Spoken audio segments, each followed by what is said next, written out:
Welcome to genius coaching centre. आज हम chemistry का लेक्चर 8 पढ़ेंगे, जिसमें हम पढ़ेंगे मोल के बारे में। मोल क्या है? मोल जो है ये हमारे पास एक काउंटिंग यूनिट है और ये SI यूनिट है अमाउंट ऑफ सब्सटेंस का। जिस तरह हमारे पास टाइम का SI यूनिट क्या है? सेकंड है। मास का SI यूनिट है किलोग्राम्स। इसी तरह हमारे पास जो है अमाउंट ऑफ सब्सटेंस, किसी भी सब्सटेंस के अमाउंट को काउंट करने के लिए हमारे पास SI यूनिट क्या है? मोल है। अक्सर बच्चे जो है यहाँ कंफ्यूज हो जाते हैं।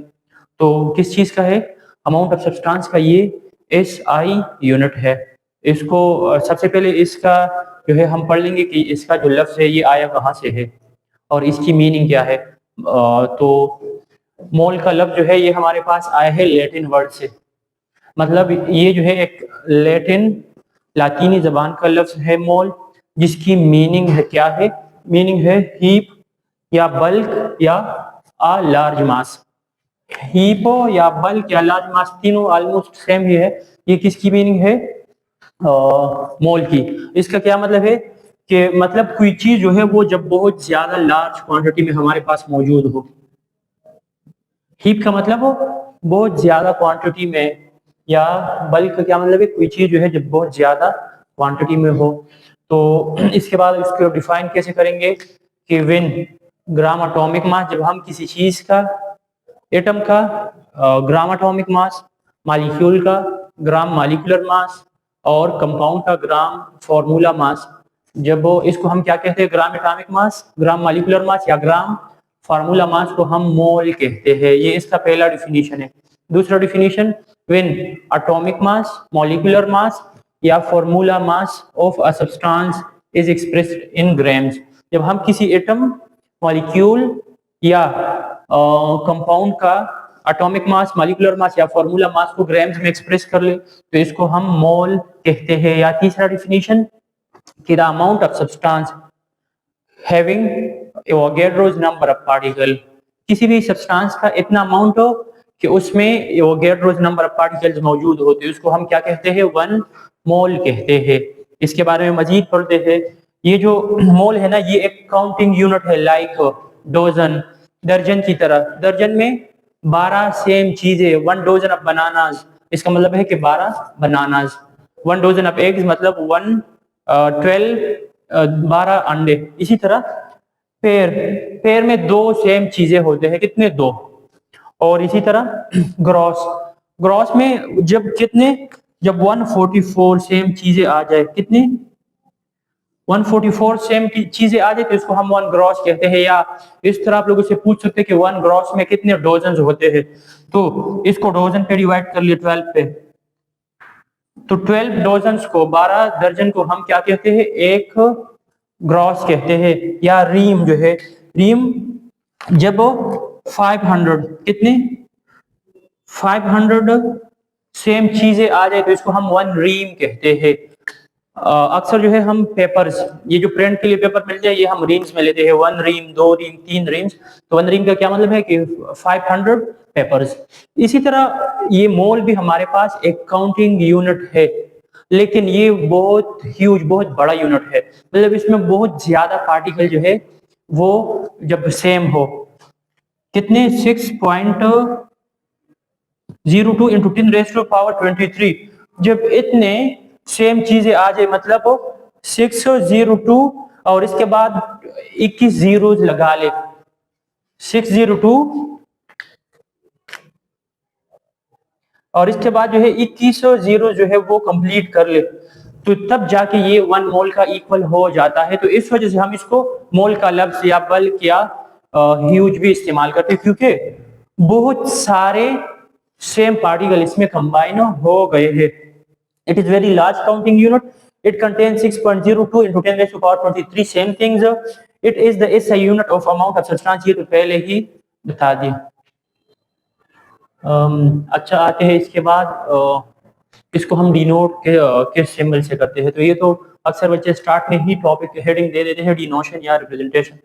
तो मोल को हम स्मॉल n से डिनोट करते हैं और इसके बाद फॉर्मूला, मतलब इस पे न्यूमेरिकल्स आते हैं पेपर में, या अक्सर जो है इस पे वो आ जाते हैं MCQs आ जाते हैं, डेटा गिवन होगा और वहां से आप लोग जो है क्या करेंगे, नंबर ऑफ मोल्स कैलकुलेट करेंगे। तो उसके लिए हमारे पास फॉर्मूला क्या है, तो formula to find number of mole, जो नंबर ऑफ मोल मालूम करने के लिए हमारे पास दो फार्मूला है।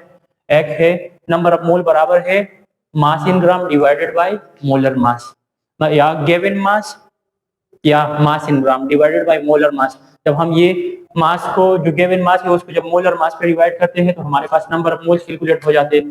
दूसरा फॉर्मूला हमारे पास है कि नंबर ऑफ मोल बराबर है given number of particle divided by Avogadro's number. जब हम ये करते हैं, जब नंबर ऑफ पार्टिकल अगर गिवन होंगे तो फिर हम ये वाला फॉर्मूला इस्तेमाल करेंगे, और अगर मास गिवन है किसी सब्सटेंस का तो फिर हम ऊपर वाला फॉर्मूला इस्तेमाल करेंगे। दोनों इंतहाई लाजमी फॉर्मूला है, इसका प्रैक्टिस बहुत जरूरी है। अच्छा, तो ये जो है इसको हम मोल मास रिलेशन, या अगर कोई पूछेंगे कि write down formula for mole mass relationship, तो ये वाला फॉर्मूला है। और मोल पार्टिकल रिलेशन, तो उसके लिए फिर हम ये वाला फॉर्मूला इस्तेमाल करेंगे। आइए इस पे थोड़ा प्रैक्टिस करते हैं क्योंकि इंतहाई जरूरी है। तो हमारे पास है न्यूमेरिकल्स गिवन है, calculate the number of mole in 90 gram of water. पानी के कितने ग्राम गिवन है, 90, इसमें नंबर ऑफ मोल्स कैलकुलेट कर ले। तो ये तो गिवन मास है, क्या है गिवन मास, वो है 90, ये तो हम ऊपर पुट करेंगे। लेकिन मोलर मास हमारे पास गिवन नहीं है, मोलर मास नहीं गिवन, तो कैसे मालूम करेंगे? सबसे पहले उस सब्सटेंस का जो भी है उसका फॉर्मूला लिख ले। पानी का फॉर्मूला क्या है, H2O है। अब इससे हम मोलर मास को कैलकुलेट करेंगे। कितने हाइड्रोजन है, 2 है, तो 2 लगा लें। साथ में हाइड्रोजन का मास क्या है, 1 है, प्लस ऑक्सीजन कितने हैं, 1 है, ऑक्सीजन का मास क्या है, 16 है। 2 1 जार 2 प्लस 1 16 जार तो 16 आया, दोनों को ऐड कर ले तो 18 ग्राम पर मोल।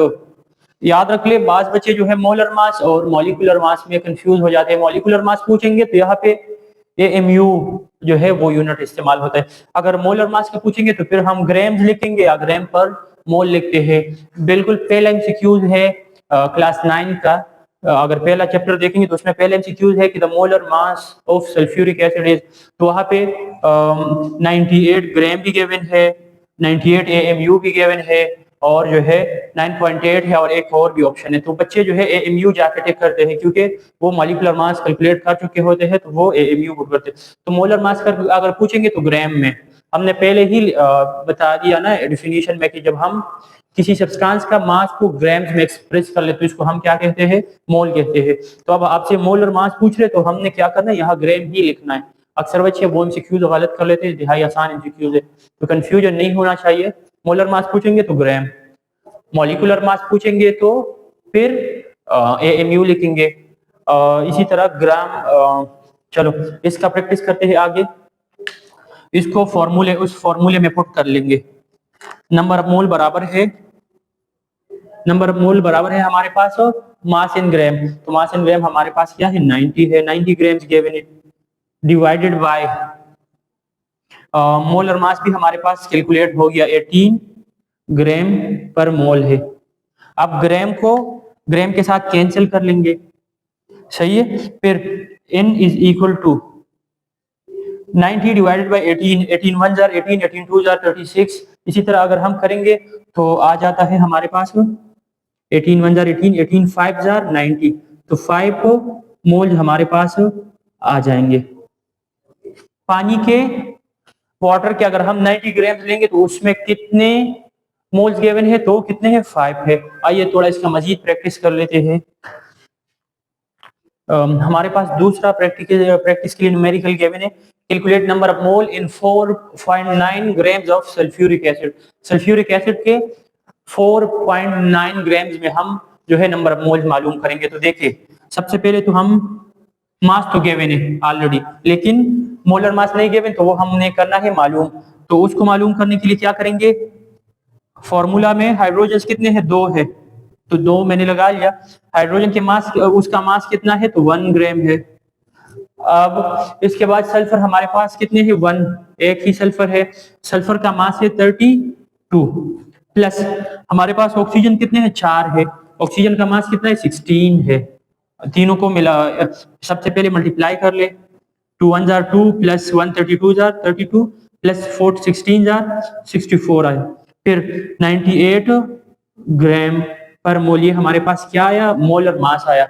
अब इन दोनों को फार्मूला उसमें पुट कर लेंगे, तो नंबर ऑफ मोल बराबर हो गए mass in gram divided by molar mass. इस फॉर्मूले में वैल्यूज पुट कर लेंगे। n is equal to mass हमारे पास है 4.9 gram divided by molar mass हमारे पास है 98 ग्राम पर मोल।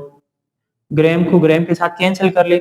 जब इसको इस पे डिवाइड करेंगे ना, अगर 49 को 98 पे डिवाइड करेंगे तो हमारे पास 0.5 आ जाता है। अब क्योंकि पॉइंट एक और डिजिट इस साइड पे है, तो पहले हमारे पास आ रहा था 0.5 और अब हमारे पास आएगा 49 को डिवाइड करेंगे तो 0.5 आ रहा है। अब हम 4.9 को करेंगे तो मतलब इस तरह हमारे पास आंसर आ जाता है 0.05 मोल्स आ जाएंगे। अगेन मैं बता रहा हूँ, देखिए अगर 49 को डिवाइड करेंगे तो हमारे पास 0.5 आंसर आता है। अब 4.9 है तो हम पॉइंट को एक और डिजिट इस साइड पे करेंगे। अक्सर इस तरह के एमसीक्यू जो है एमकेट में भी ले लेते हैं, आसान होते हैं, बच्चे सोचते हैं कि ये कैलकुलेटर के बगैर नहीं होता, लेकिन मामूली ट्रिक जो है वो इसमें रिक्वायर होता है।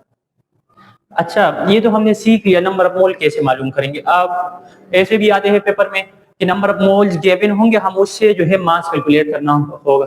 तो देखिए for example find the mass of Na2, sodium carbonate का मास कैलकुलेट कर ले कितने मोल में, 0.5 मोल हमारे पास गिवन है, इसमें से उसका क्या कर ले, मास मालूम कर ले। तो अब अक्सर ये आ जाते हैं क्योंकि बच्चे फॉर्मूले को फिर अरेंज नहीं कर पाते। तो सबसे पहले तो हमें मोलर मास का पता होना चाहिए, क्योंकि नंबर ऑफ मोल्स गिवन है, हमने ये मालूम करना है तो ये भी हमारे पास मालूम होना चाहिए। तो कैसे मालूम करेंगे इसको, देखिए हमारे पास सोडियम कितने हैं, 2 है, प्लस सोडियम का एटॉमिक मास है 23, बीच में प्लस लगा ले।